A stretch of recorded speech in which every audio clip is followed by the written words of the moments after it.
Hello. Today, I'm going to tell you my story. I was 8 years old when I fell down the stairs. I landed right on my chest. I also got a concussion. I was very upset. What if now my chest won't grow and I won't even be able to cup it with my hands? Guys won't even look in my direction at all. I was in the hospital for several weeks.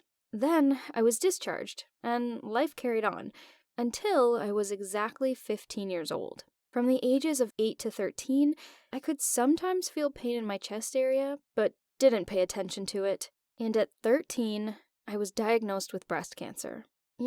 For some reason, I wasn't even upset. I probably just didn't realize the seriousness of the situation.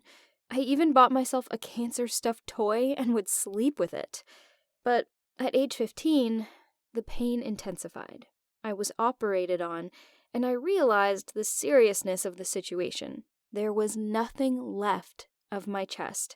Then they told me that I didn't have long to live, or at least no more than a few years. Doctors said that it would be a miracle if I lived to see my 18th birthday. After that, I fell into a deep depression. During that time, I underwent intensive therapy and sometimes went, you won't believe it, to school. I hated school even more than my cancer. Teachers, mom, and everyone except the doctors hoped that I would recover. But in classes, I wasn't forced to write or do basically anything. I just sat there or laid on my desk or even slept. Sometimes I listened to music with headphones. It was the most pleasant thing in my life. And now that I've turned 16, the doctors have given me the worst prognosis. At this age, I realized that there are so many beautiful things in the world that I wouldn't get to try or even get to see. I was overwhelmed and cried all the time. I wasn't an excellent student, but I wasn't a bad girl either. I just did everything that was required of me. Then I remembered how much I had been keeping myself from doing. I had refrained from skipping class so as not to upset my parents. Go to hell!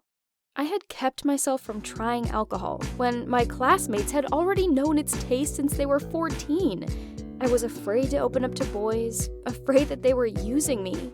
The next day, I decided to keep a diary where I wrote down everything I wanted to do in this life before I died. It was a short list, but quality. From that day on, I began my new life and my story. I went to my mom first thing and told her, Mom, I love you, but no more rules. Now, I'm going to choose what is good for me. I could see that she wanted to cry, so I didn't even expect an answer from her. The next thing was to quit school. I went to the principal and said that today was my last day at school. And you know what? That's exactly what happened. Mom understood me. She even went to school to once again explain to our stupid principal that I had the right to spend my last years the way I wanted. So she took the documents and freed me from school. When we got home, my mother burst into tears. I tried to calm her down. I said, Come on, Mom. Education isn't that important. Besides, I'm almost a corpse. School won't save me. Everything is going to be fine. I laughed, and she cried, probably because adults take life much more seriously than we do. Why even become an adult then?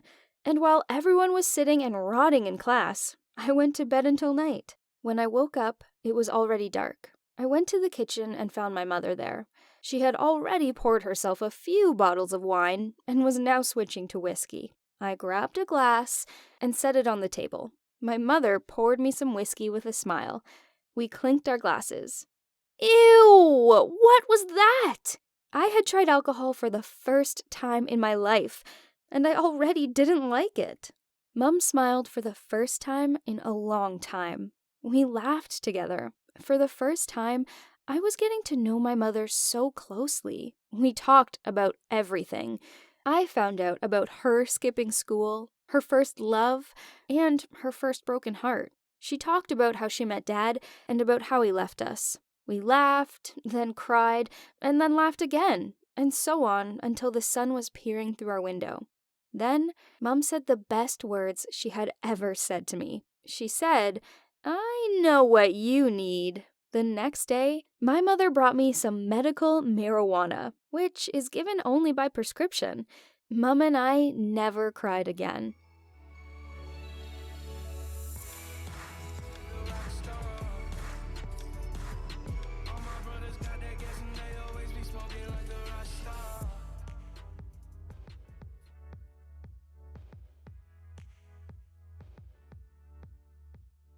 We left everything and flew to the sea.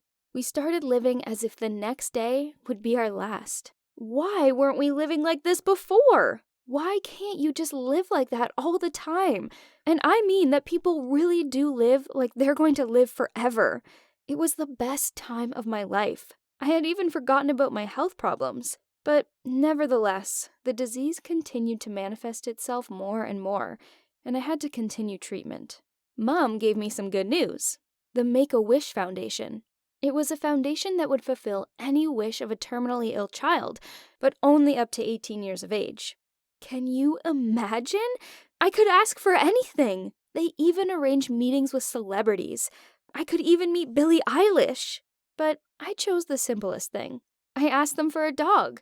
I had never had a dog. Yeah, give me a dog. From that day on, I had a little friend. We named him after my father, Sam.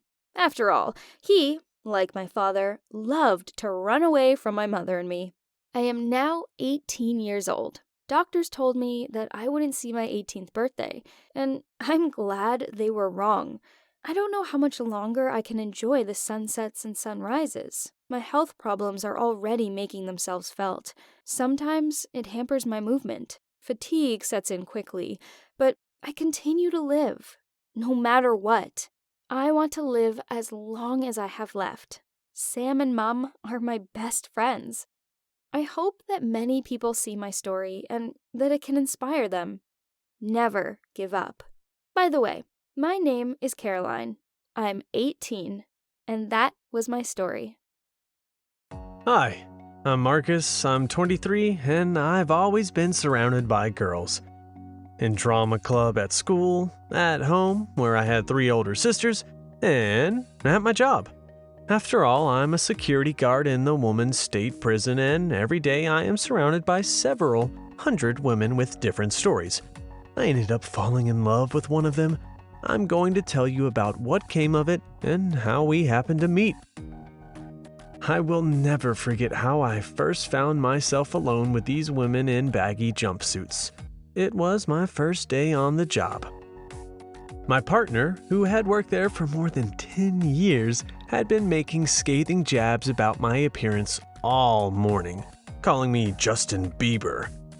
He kept doing it so that I wouldn't even think about making eyes at anyone, because any relationship with prisoners was forbidden, but I already knew that.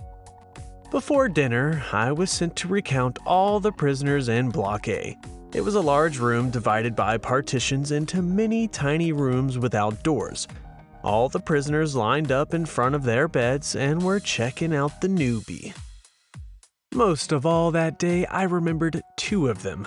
One that scared me to death and one that I unexpectedly liked. The first put a hand on my shoulder and winked slyly with her one good eye. They called her Old Woman because she had been there the longest. I told her to get back immediately, but I said it so timidly that internally I scolded myself for showing weakness. But by the end of the rounds, I had completely forgotten about it, because in the last cell, I saw Loris. I read her name on the badge. If I had met her in ordinary life, I would have definitely asked her out on a date. The next day, I saw her in the hallway. She smiled at me, and I involuntarily smiled back. Then I became angry with myself. For the whole next month, I tried to not even look at her and even avoided her. But Loris was always there, or she would come up to me with some kind of stupid question. Gradually, it became a habit. We would smile at each other when no one was looking, exchange words when no one was listening. During room inspections, I secretly began leaving little surprises for her. chewing gum under the pillow, and a bar of chocolate under the blanket.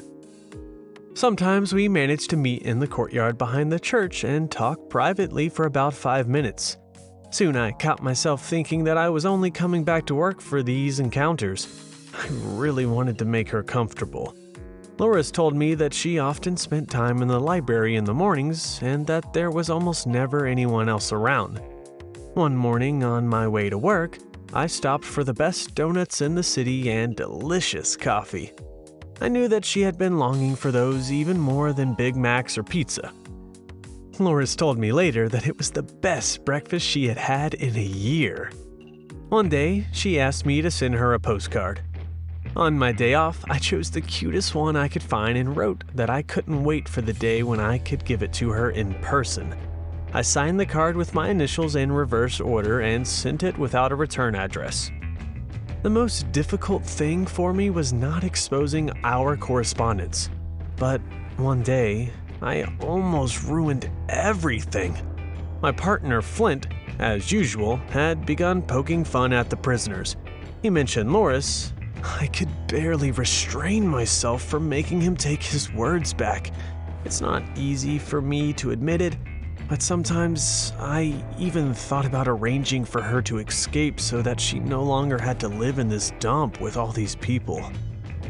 Although neither of the two of us had made any mistakes, one day, the worst happened. That day, we received an order to completely search every room. All of the women at the time were in the yard. I searched Loris's bed.